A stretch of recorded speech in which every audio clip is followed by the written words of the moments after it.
lovingly, and we're live. Hey, folks. Thanks for tuning into the BAM podcast. I am your host, Mike Lafferty. This is my receding hairline, my frequent co-host. Jacob Blackman is also here, looking 20 years younger since he shaved. Good to see you, Jacob.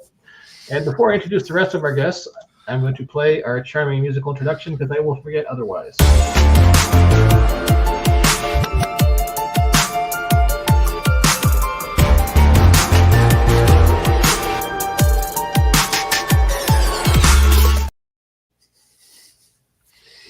As I say every single time, that musical intro assures you this is a high production value professional podcast. God damn it.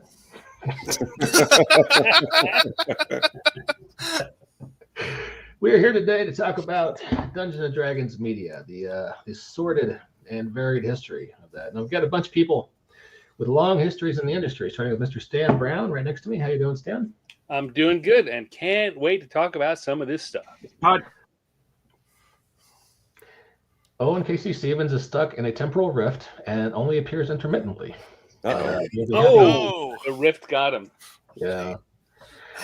Directly beneath me in the Brady Bunch grid is Mr. Darren Drader, who also worked at Wizards of the Coast. I did. Yeah.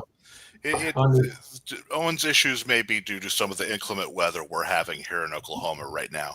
In the last week, we've been hit by such a massive cold front. We are literally hitting the negative degrees in the evenings. Oh wow, that's where we were last week. It's cold. Yeah, same here in Colorado. But well, hopefully Owen comes back. So Stan, you also worked for Wizards at one point, right? Oh yes. I worked at TSR and at Wizards. And I then later on contracted at Wizards. I've been in and out and around until I collapsed. Hang on one second. Owen says he was kicked out. I'm swearing it wasn't me. It was the Daleks. I didn't do that. So, kind of the impetus for this conversation was Netflix is doing a Forgotten Realms TV show. Which, Darren, you were a developer on that line at one point, right? I wouldn't say I was a developer. I worked on it. There's a difference between being a developer and somebody who is contracted to write some stuff for the Forgotten Realms. And I did get my name on a couple of books, and I'm very happy and proud about that. All right, cool. Do you have any opinions about this TV show on Netflix? Or So it's really hard to have an opinion about something that hasn't been developed yet. I mean, they just announced it. It's probably not even in the works yet, and maybe it's not even going to happen. I think it's premature to get excited about it. I think it has a lot of potential. I think any show with that's associated with the D&D brand, should it ever actually get greenlit and made into an actual TV show, would be a very cool thing. Yeah, I keep seeing online so much speculation about the show. I've seen so many YouTube clips of we're finally going to get a Drizzt show, and it's like the series was just announced. That is literally all we know. We have no idea what the show is going to be about, and I guarantee you, it's probably not going to be a Drizzt show. It's likely going to be entirely original characters with their own stories and everything. Yep. Seems most likely. Drizzt and pals? Drizzt and his amazing friends? I would honestly be surprised if Drizzt even shows up as a guest star. Go there. What'd you say, Owen?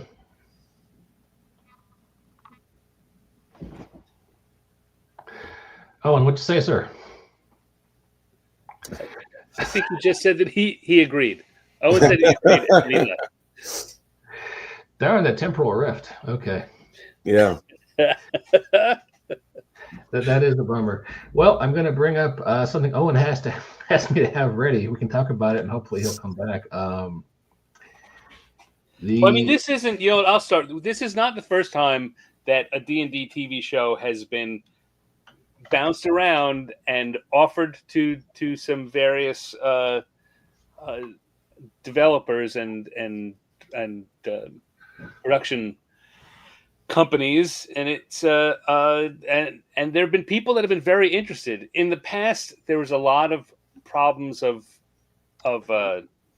Wizards of the Wizards team putting demands on it that the producers didn't want to do, and then there was a point in time when the Hasbro development, the Hasbro Hollywood, was someone that no one wanted to work with, and so interested parties walked away. But this certainly is one, and I'll tell you that in the past, to go back to what Jacob was saying about Drizzt, in the past it was definitely not a Drizzt. If it had been a Drizzt show, that would have been the license they'd have gone. They talked about a Forgotten Realms show. They were talking about something that was broadly Forgotten Realms. Oh, and are you back, sir? Maybe. So now this is Netflix, is it not? That's what I added that this time. Okay, see, I'm a little concerned about that simply because Netflix, you get all excited, they pick up a TV show, maybe they reboot it, maybe it's an original, something like that, and it really kicks ass, and you get excited about it, and then it goes for 1 season and a half, and they cancel it. Yeah. They recently did that with That 90s Show, which my wife and I have been watching, and 2 seasons and gone. They don't really, other than Stranger Things, they don't really commit to their programming. And I think that if nothing else, Amazon commits more to their programming than Netflix does. Amazon just, picks something up, you can pretty much bet there's going to be at least 2-3 seasons of it. Netflix, who knows what you're going to get. I would take solace in the fact that no Dragonlance pun intended, that this is very unlikely to be an exclusive contract. And the thing I like about Netflix is they're likely to get, if it gets greenlit, we're likely to get 1 season out of it, and that could be what it allows it to spark a little more with some other deals with other developers. But you're right, yeah. Netflix, for long term, Netflix worries the crap out of me. Mm-hmm. Streaming in general is kind of dicey these days. There was a decently received show I've been watching on Max called Bookie, and season 2 just ended on January 30th on a cliffhanger, and no season 3. Yes. Sorry, we're done. So if you like that show, it sucks to be you. But yeah, it tends to be streaming. I mean, our friend Michael J. Pastor had a funny suggestion about the continuing adventures of the D&D kids, and I hate to say it, but I know myself, and I would watch that show. Even with Liam Hemsworth as Bobby, that I would be all in on that. Well, there's a cameo of them in the movie, so there's a question of what happens to him after that, because it was implied that everybody who is involved in that arena died except for our main characters. So was that the last word on the D&D kids, or did they somehow escape? Now we need to know. I would assume they escaped because of the distraction that happens during the movie. It's also unclear who owns the rights to those characters. I mean, one of the reasons why that cartoon disappeared for so long was that it was unclear who owned the rights. Whether it was Marvel, because Marvel's animation house was involved in the original TV series, or another one of the producers, or TSR, and it just kind of languished till someone just said, "We're going to go forward with it and see who gets pissed off." Well, those characters have featured fairly heavily with the recent rebranding of 5th edition.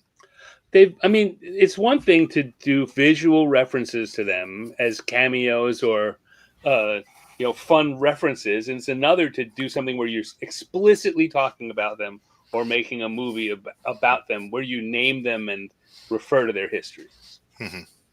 Owen, you're back. Hopefully, to stay. This time on the phone. And he can't hear us. You can tell by the look on his face. He couldn't hear us.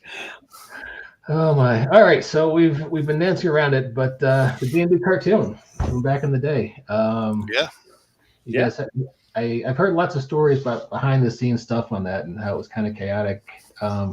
You guys actually worked for the companies. Did you hear anything about the development of that show? Do you have anything, Darren? Because I have precious little. So I was a kid when that show was out. That was actually my very first exposure to D&D. I was watching that before somebody even introduced me to the game. So that's kind of my memory of that. But I remember reading that, the D&D cartoon kind of came out of that period where Gary Gygax left TSR for a while, or didn't really leave. Put it on autopilot while he went to Hollywood and had a fantastic time there. Yeah, that's the stories I've heard. Kind of like when Stan Lee goes out to Hollywood in the '80s and kind of, really enjoys his time. Let's say. Yeah, no, that definitely was the thing about that was it was developed by the TSR Hollywood office, which was Gary and what he was doing out there, and the Wisconsin group didn't have any input in on that from anything I've ever been told. And some hated it, some loved it. A lot of them hated it because it was so aimed at kids. A lot of them loved it because it was opening a new audience. But it really lived out there in Hollywood. So Owen is joining us. I guess we could say virtually, but this is all virtual. Owen is joining us the second hand. Yeah. So he's going to be chatting to us from Facebook. And Jacob, you can do Owen impersonations to read his comments, or I'll just read them out loud. I like the hand puppet idea there. I don't have an appropriate hand puppet. The closest thing I have at hand is a Will Wheaton figure. Okay. It doesn't look anything like. No. Both bearded. Both bearded, yeah. I could grab one of my little sumo guys. Yeah. Michael J. Pastor says, the class that appeared in the cartoon were the ones I was working on for Unearthed Arcana, the book, some of which appeared in Dragon. Yeah, I'd always noticed that. I thought about playing Cavalier when I was in 6th grade because I like Cavalier guy on the show, but class kind of sucked, so I never did. I know one of the things the cartoon really did was give kids who weren't fans of Lord of the Rings and Elric and other 1960s fantasy a common point of reference to talk D&D. That's a good point.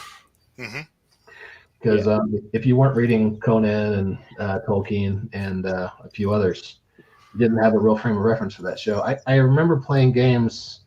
Owen says he's okay being a sumo puppet.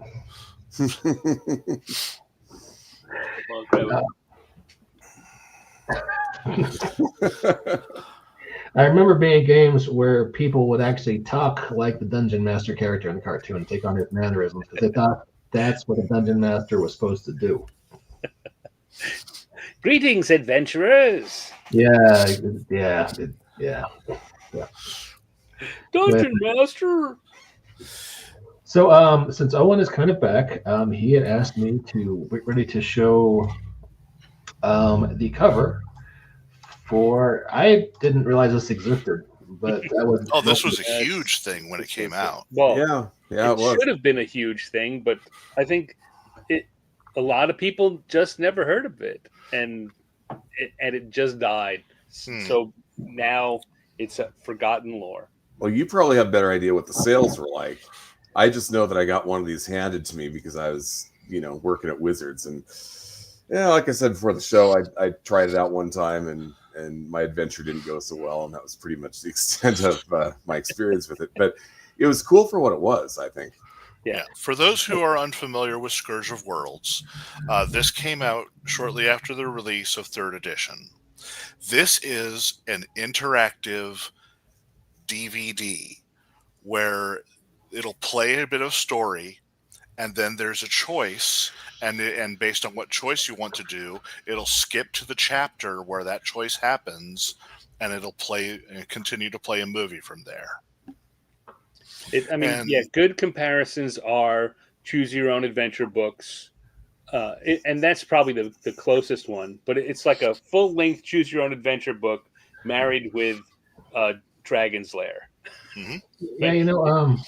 Yeah, I played a next generation version of this. The guy who played Emperor Gowron was the only actor, and I forget the plot line, but we had the VHS version. So like if you made choice A, you fast forward for 30 seconds. You made choice B, you fast forward. It was awkward as hell. But, well, this being a DVD, it did the skipping ahead for you. Okay. Yeah. A little more elegant. Oh, and did you have anything you wanted? Oh, wow. A whole lot of comments I missed. Sorry. Yeah. Any of you guys remember the AD&D comic DC put out? I didn't know. Oh, hell yeah. Oh, yeah. I still have them. There was an AD&D comic. There was also a separate Forgotten Realms comic. There was a Spelljammer comic. There was a Dragonlance comic. Mm-hmm. Were they any good? Yes. Yes. I loved them. Okay. Loved them all. IDW put out collected volumes of the Forgotten Realms comics, and I think the D&D comics. I don't remember for sure about that one, but I know they did the Forgotten Realms one. The Forgotten Realms comic, written by Jeff Grubb, by the way, was fantastic. I believe he's still writing the some D&D comics these days, with the ones that feature like the heroes of Baldur's Gate, with Minsk and everyone. Is he really? I wasn't aware. No, that's God, bless America. Jim Zub is doing it. Zub, sorry, yes, the Zub is who's doing it. Stan, can you get the puppet up, please? Oh, here we go. And those comics also created a common frame of reference for people not soaked in classic fantasy books, says Owen. Mm-hmm. And also Owen says, we had D&D cartoon references in our early 80s games. About as often as we had the glaive from Krull and the Atlantean sword from Conan and lightsabers and Adapt. Is that enough? I'm sure Tiamat showed up less. Yeah. The Gar Marauders comic with rules. I haven't heard of that one. That sounds interesting. Gamma Marauders? That was a takeoff of Gamma World, wasn't it? Yes. Yeah. Yes. I know. There are other things. There's an Agent 13 series of graphic, the early level graphic novels were just like 90-page comics, and that were done through TSR Hollywood again, but they were kind of top secret related. No one says Tiamat showed up a lot. Nice. I remember at least 2 games they wanted to fight Tiamat. It was kind of like when you get the Deities and Demigods book. You're like, I got stats for Thor and Odin. We're gonna fight them. Yeah. Well, I don't know. Uh-oh. Oh, look at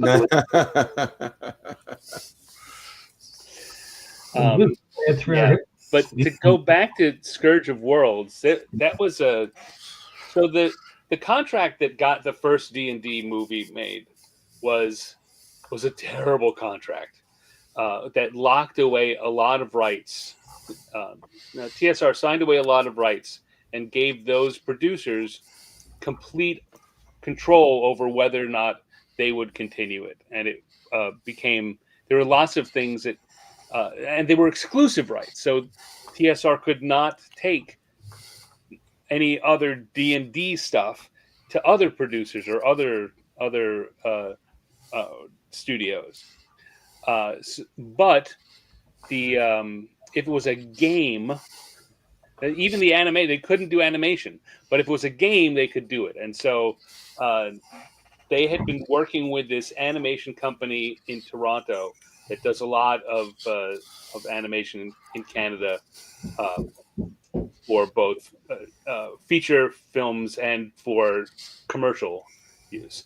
And I don't remember what they were doing with them on the short term, but they pitched them on this idea, and this was the way to get around it, to make this Scourge of Worlds. So it's a game, but it's really an animated show. It's an interactive animated show. And I got to go up to the studio. I was going to Toronto for a family event, but I got to go visit the studio and talk to them while they were working on it, and they were super into it. They really wanted to make it a TSR, or the business team at Wizards and the animation studio were hot on this being the first of several. Then it sold so badly that everyone agreed, well, let's not do that again. Michael J. Pastor says, yeah, it sounds like the same problem Marvel ended up with in regards to rights, and I would agree. I think the Marvel situation was very much all about Stan having too much fun in the 70s and 80s when he was out in Hollywood. So my understanding is the rights to the D&D movie, TSR had sold it for $1 million to Courtney Solomon when they were in financial straits. And am I right about this, Stan? Is this? I can't speak to the numbers, but basically the problem was that they let Solomon write the contract, and his father was a big-time Hollywood lawyer.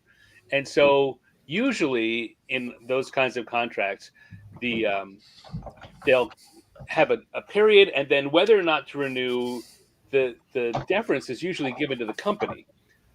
But the contract that they came up with was kind of deference to the producer. And it just laid out a series of, if you do this, if you have a script written, then you will maintain it for this long. And that gives you another 2 years. And at the end of 2 years, you've got to have a deal. And you've got to have, production within another 3 years. And if you did that, you could continue to do product after product. And it was, that's why we wound up with those, the second, what was it? What's the second D&D one? The Dragon, something Dragon Lord. And the Book of Wild Darkness was the third one. Yeah. Because they were able to just, they didn't have, and TSR and then later Wizards couldn't reject unless they violated some part of the contract, they couldn't reject the scripts for quality purposes. Didn't have review authority. Yeah, Wrath of the Dragon God was the second of the original D&D films. Which did in fact suck 20% less. 40% less. 40% less. Yeah, no, we were talking beforehand that when it became clear what was going on and that Wizards did not have any leverage, they were still invited to give comments. And the goal that the business team took, the D&D business team took, was, well, if we can't actually force anything to happen, our goal will be to try and make this suck 40% less. And I think they did. I agree. Probably happens a lot in media. I mean, it didn't have the budget the first movie had, but what it made up, it made up for in content what it lacked in budget. So, if you're okay with a D&D made-for-TV movie with some questionable CGI, it's a great movie. So, the Dragon God was the second D&D film, luckily going out. And Michael J. Pastor, just catch up with the contents. He says, I wondered if Gary secretly, not so secretly, wanted to be Stan Lee. Well, I don't blame him. I want to be Stan Lee. Who doesn't? It's really telling, though, in regards to the special effects of the original Dungeons & Dragons film, where some of the money went as opposed to where it did not, because only 1 year later did we get the Lord of the Rings film. Mm-hmm. And compare the special effects. 1 year. Well, I mean, the budgets were hugely different too. But yeah. The budgets, the source material, the acting, pretty much every aspect of it was significantly different. I mean, they'd licensed it to a first-time director. I say what you will about the initial D&D movie. It was bad from what we wanted it. It was a bad movie, but it was relatively good quality. Hey, I'm going to be completely honest with you. I actually saw that in the movie theater twice. It had a Wayans. I mean, there's some built-in charisma right there. Owen says when he was at Wizards in 2000, 2001, some of the old crews will talk about Guy Gygax's crazy hot tub Hollywood days. And that's the name of the game I will be writing sometime in the next decade. Owen says Dave Arneson had a cameo in the first team. I didn't know that. That's kind of cool. He did. Mm-hmm. He was on the Wizards Council. Marlon Wayans also had a cameo. So, I mean, you could say he had a part too, but it was kind of a small part. And the guy who was Doctor Who for my generation for a long time, Tom Baker, Tom Baker was the head of the elves. Yeah. He had I remember his part always seemed kind of weird to me. It kind of like stopped the momentum of the film while he got to choose scenery. But it's a bad movie. Might be the only bad movie the Wayans have ever made. For being honest. I kind of wonder though if this had not been labeled as Dungeons and Dragons, if it had come out as just another fantasy movie of the era, or of that 80s into 90s, pre-millennial fantasy movies, which generally were bad, would we be more fondly remembering it and saying, God bless them, they tried hard? Hey, by the same token, what if you took The Sword and the Sorcerer and released that as a D&D movie? Yeah. Do we remember that movie at all? Anybody? Oh, I love that movie. Yeah. Oh, yeah. The guy that had the sword. That's the best Conan movie. That's probably the best Conan movie. Let's just be honest. Owen says apparently the actors were super nice to Ernestson. I talked about it over dinner at Gen Con once. Now Stan would still mock it as awful. I don't know. There's some pretty awful movies that people feel very protective of. This is true. Lots of folks will tell you with a straight face that Return of the Jedi is a good movie, and they're lying. And they're being deceived by I would. I would. Now, you're still a good guy, Darren. I don't hold it against you. Michael J. People say the same thing about Latest D&D movie. He may have done better about the super title. Honestly, I feel Honor Among Thieves seriously redeemed. Oh yeah, Honor Among Thieves. It was a good movie. It had a good plot, good characters. I thoroughly enjoyed it. Owen says, "You leave Crow alone. It showed great courage." Crow was one of the movies I was thinking about. Remember what was it? Remember that movie with the word Dar in the title? Are you talking about Beastmaster with the main character, Dar? No, there was one with a barbarian who got stuck in a spaceship, but it's one of those. Yor. Yeah. In the Forbidden Zone. Yes. So, why did it take so long for there to be a good D&D video game? I mean, there were so many just mediocre ones. There have been a bunch of decent D&D video games. Yeah, I gotta agree. Really? Okay, they have all varied in quality based on what platform they've been on, but quite a few of the computer D&D games are really beloved. My younger brother owned several of them, so I got to, and the mechanics of them were very much the mechanics of D&D at the time. Yep. Because I remember him having trouble fighting a Yochlol in the one where you go down and fight the Drow in the Underdark, and so I looked up in the 2e book, and it's like, okay, you want to be using acid arrows because they're apparently vulnerable to acid, and he did that and totally trashed it. Yeah, no, the Gold books were gold standard for computer games of their era. I logged countless hours in Flan. That's all I'm saying. Flan? Flan, Pool of Radiance, man. Oh, Pool of Radiance was good. I was a big fan of Azure Bonds.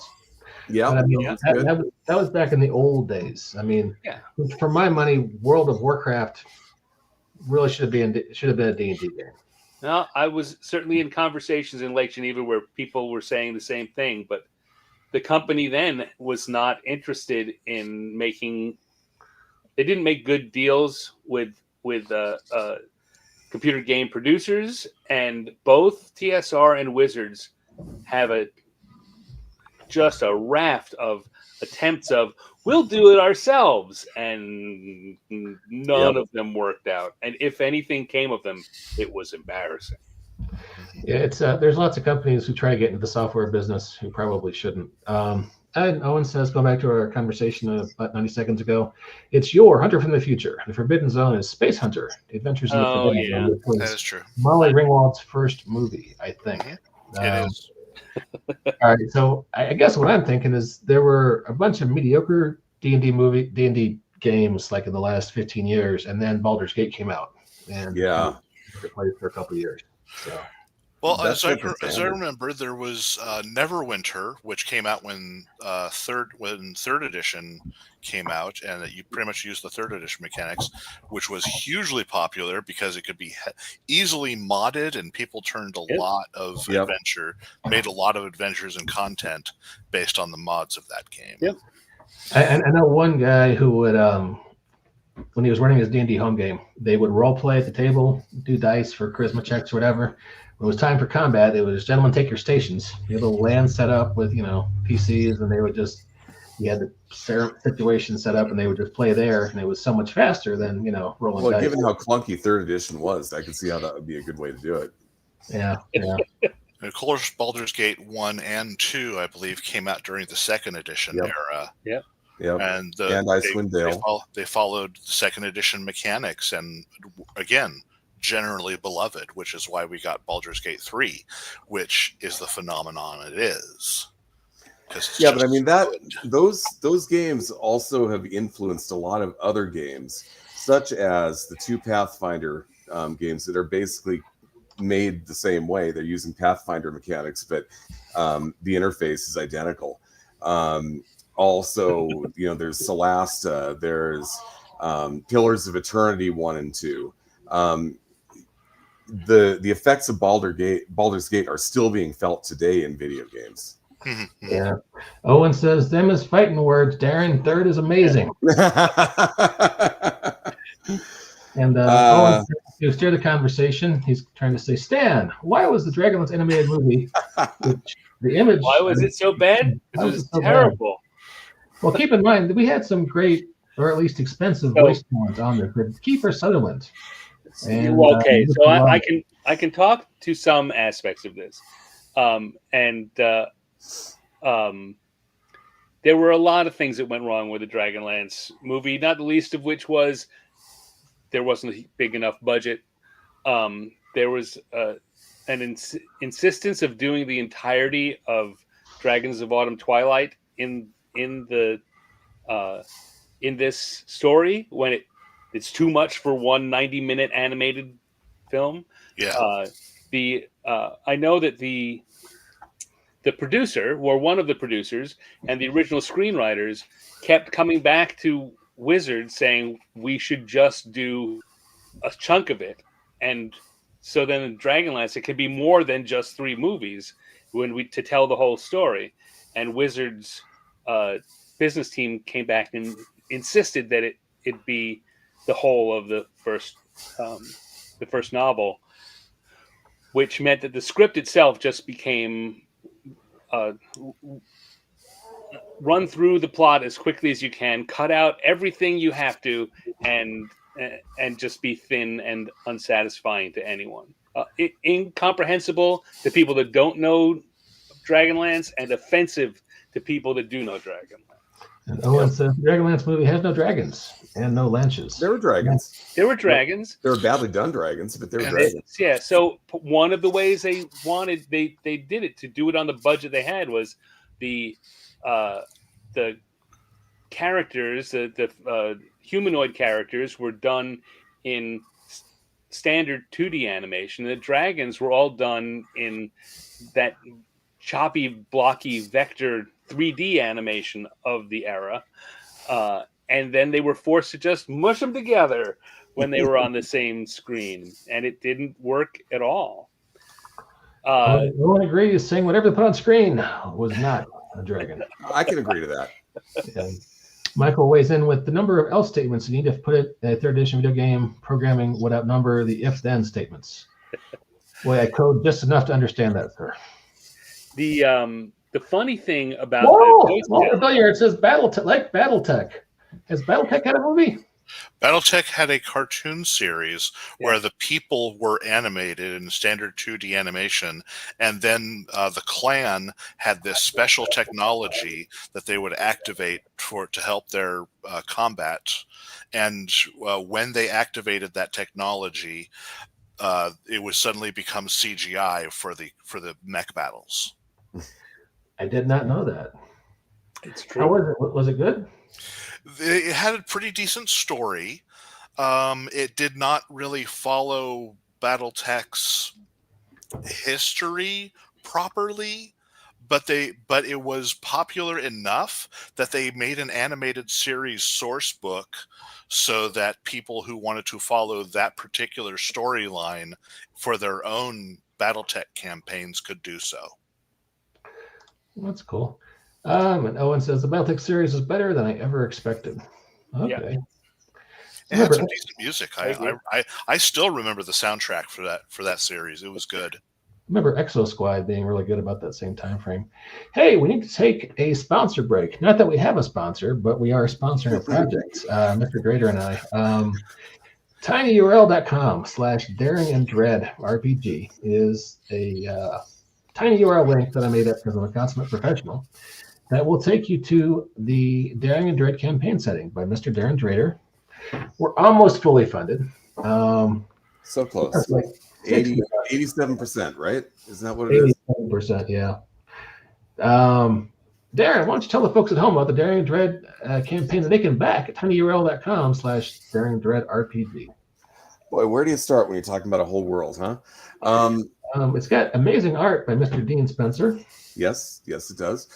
This is something that I started developing about 10 years ago because I wanted to have a setting of my own that I could do things with. That's the map. And so I kind of hit upon this idea of I'm going to do this old school. And I think that this old school. Sorry, go ahead. And when I say old school, there's certain things that, certain connotations that come up with old school that I'm not necessarily trying to connect with those connotations. And then there's other things. So what I'm talking about is a business decision was made in the early 2000s, starting with Forgotten Realms, where they decided that in order to sell more setting books, they were going to try to make them more player focused and include more player facing mechanics as opposed to lore. So the lore was still there, they still included lore. But the focus of the book was no longer lore, and a lot of it ended up being kind of rehashes of previous editions, updated a little bit to third edition, and so on. And that's kind of what we saw through the rest of third edition. And then fourth edition, we didn't see much in the way of setting books at all. And fifth edition, even more so. The core book that we have so far is like half of what used to be the Heartlands of Forgotten Realms. So what I wanted to do is I wanted to create a new fantasy world in which the focus was once again upon lore and not player-facing mechanics. I want a world that I can build on. I want a world where you can, you see a place on the map, you can read about it, you can set your adventures there. And also, because this is something I've been doing myself, I want the world's flavor to be such that you can take the classic first edition modules, whether they've been updated to fifth edition or not, and set them there, and it'll make sense for them to be there. And I do that just in kind of the subject matter which I allow in the setting. A lot of certain settings like Pathfinder, and I would imagine that WotC has done this as well. They won't have slavery anymore in their games because it brings up negative connotations. One of the first module series that D&D put out was against the slave lords. Slavers has been a part of the game since the beginning. So you can fight against slavers. It exists. Bad things happen in this setting, and we don't try to sugarcoat it. To that end as well. They eliminated the half elves and the half orcs from the 2024 rules. Well, I'm putting them back in. That's fair. But yeah, we are running a short campaign. We got about 12 days left. Yeah. Yep. Oh, 11. Oh, hey, we just got a backer. Thank you very much. We're at 448 right now. So awesome. So I can only pledge the once. I know, and I appreciate you pledging. But hey, check it out one more time, tinyurl.com/daringandreadrpg. So hey, let's talk about the most recent D&D movie. This one that came out a couple of years ago. Mm-hmm. Yeah. Did relatively well, but apparently it's not going to spawn a series. Did you guys have any opinions on that? It was a good movie. Yeah. It was an excellent movie, as I We mentioned finally before. got a great movie with the D&D name on it. I wish we were getting more, but what can you do? Honestly, though, I think D&D would be great as an anthology series, where we follow a set of characters for a particular story in the D&D world, whatever world that happens to be. In this case, it could be Forgotten Realms. Then, when their story is done and told, we follow a different group of characters and have their story. And you could do something similar to like what they did with Critical Role recently, where they had a story that eventually combined the groups. But ultimately, I think D&D would seriously benefit from being told as an anthology, because you could tell one episode stories, you could tell multiple episode stories, a season's worth of story, just different characters every time, different areas, show the world, show the different parts of the world. And Michael says it's been number one on streaming since it was released and on every service. So it's the ultimate sleeper hit. I wouldn't write it off just yet. You might be right. I think you can, and here's why. It's not that it wasn't a sleeper hit, because it was, and obviously it's a good movie, but that was done by a studio that was owned by Hasbro. Hasbro has since liquidated that studio. Yeah. And Walt says, I'd like a Zehantarim series. Someone help me out here. Like I was saying with the anthology, if you want a series that's like that follows mafia stories, the Zentarum are a worldwide criminal organization in the Forgotten Realms. Mm-hmm. Yeah, what are they up to? Nothing good. They smuggle parts of magical creatures. They smuggle dangerous magical artifacts and secret scrolls with dangerous spells on them. That's their trade. And they're led by Manchun, who has more clones than you know what to do with. Exactly. There's a whole storyline about Manchun and his clones. That would make for a fun series right there. He has beholders as allies. They have the Church of Bane, who's the god of tyrants, as one of their greatest allies. The Zentarum are a fascinating, extensive enemy to use, and it would be an interesting subject for a D&D series. That's kind of cool. Michael Pastor says even Critical Role is planning back 8 episodes minis in the future. Just announced, not full seasons like they have. Everything's more expensive these days. If I get mad at somebody, I can't put eggs at the house anymore. So I can understand paring back seasons at just 8. Dude, Forgotten Ruins, Sopranos, Grand Theft Auto. I will watch both of those things. So. Yeah, I joked about doing series like that with when I was doing stuff with Zombie Orpheus Entertainment. We would talk about CSI Waterdeep, and it's like, okay, so we have to figure out who did this crime. Person casts Speak with Dead. Hey, dude, who killed you? It was him. Case closed. It's not as interesting because magic changes things. Yeah, I just read a novel last year called The Lies of Loch Lamora by Scott Lynch, and it was darn close to D&D Sopranos. It follows political machinations and fighting between different groups of thieves, all ruled by one, overarching, thieves guild bureaucracy. So, Owen says, "Can we get the puppet up? I want to use puppet at least twice. Puppet?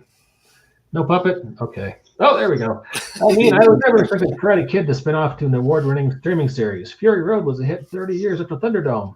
I never write anything completely off." That's a good thing. Yeah. You know what I'd like to see? That's the truth. And Community did this. TV show Community.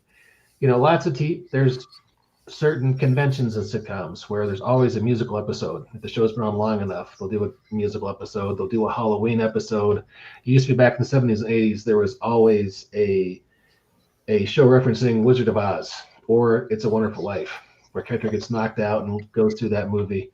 Sergeant Thor, book 2, was about our main character running between a thieves guild. And wow, that sounds really good. I might have to pick that up. I've been looking for a new audiobook since I finished Dungeon Crawler Carl, the last book, a couple of weeks ago. So cool. Let's check that out. Sergeant Thor is a series of books by Walt's employer, Wargate Books. You can find them on Audible. They are fun.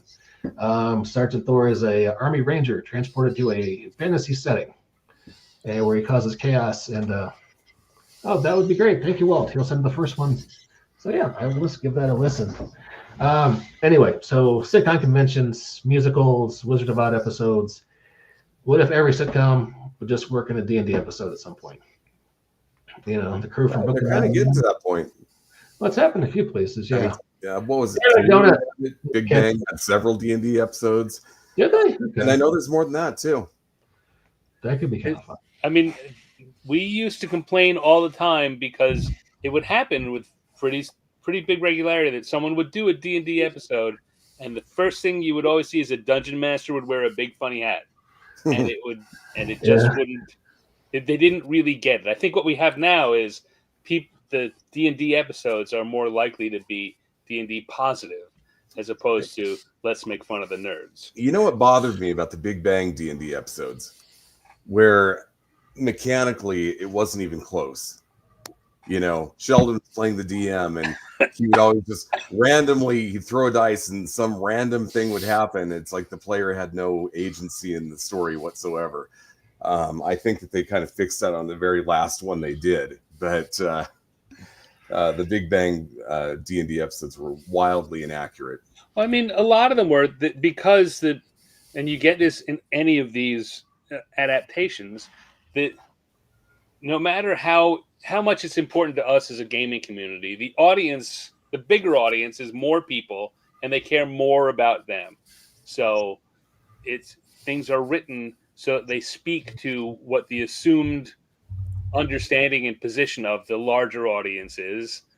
And so you get the DMs with the funny hats and the just roll some dice. It doesn't matter because the larger audience can't tell the difference.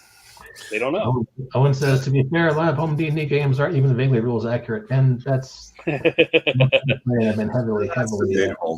And there are a lot of home D&D games, and a lot of them have been very accurate. I wanted to mention Walt's comment because I love the idea of a D&D sitcom. Because much as people want to do serious epic fantasy, so often it devolved into, jokes. Well, in that regard, I am going to point everyone towards Zombie Orpheus Entertainment, who produced the film and various series of The Gamers. Have you ever wanted to watch, for all those people out there who are like, I've always wanted to watch a movie where where you have all the fantasy stuff happening, and then you suddenly hear a voice in the background saying, wait, that would never happen, and it switches to all the same people sitting at the table, and it's people playing a D&D game, and it's like, this is The Gamers. This is a series of movies that Zombie Orpheus Entertainment have produced. There's The Gamers, The Gamers Darkness Rising, Gamers Hands of Fate, The Gamers Shadow Menace. They have Households and Humans and Households. It is a huge, massive series that is great. It is well written. It is well acted. And all combines into a massive, huge plot that is they're really fun. They're all humans of above average intelligence and physical appearance, and I hear they also sing quite well. So. Yes, and they also did Journey Quest, which, if you're looking for a D&D style sitcom in the more standard package, that fits pretty well there. Journey Quest, in fact, takes place in the I want to say it's the third age of Farther All, and Farther All is the fantasy setting that all the stuff in the gamers happens. I need to acknowledge that Owen is throwing out decent jokes here in the chat. The Love Galleon, yes. He is mashing up sitcom names with dungeon themes. The Love Galleon. It takes place on my huge junk. My junk will be for the people. Lots of people can fit on my junk. My junk will be for everyone. I will give my junk to all. A crowd. Full dungeon. Cut it out. Welcome back, Wizard Cotter. The Love Galleon. Medieval Family. And Michael says, it might be rather to see the D&D movie. In the past, he'd always take a couple episodes of Critical Role. His comment was he totally imagined the actors in the movie sitting on a table a la CR. All in the royal family. Yeah. Well, that is kind of cool.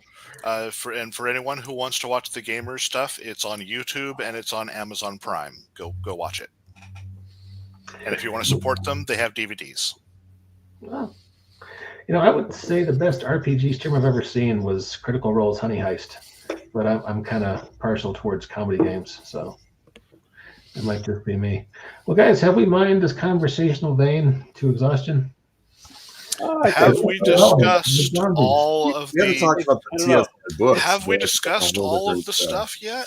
Yeah, I think if we're looking for what we can talk about in an hour, the answer is probably yes.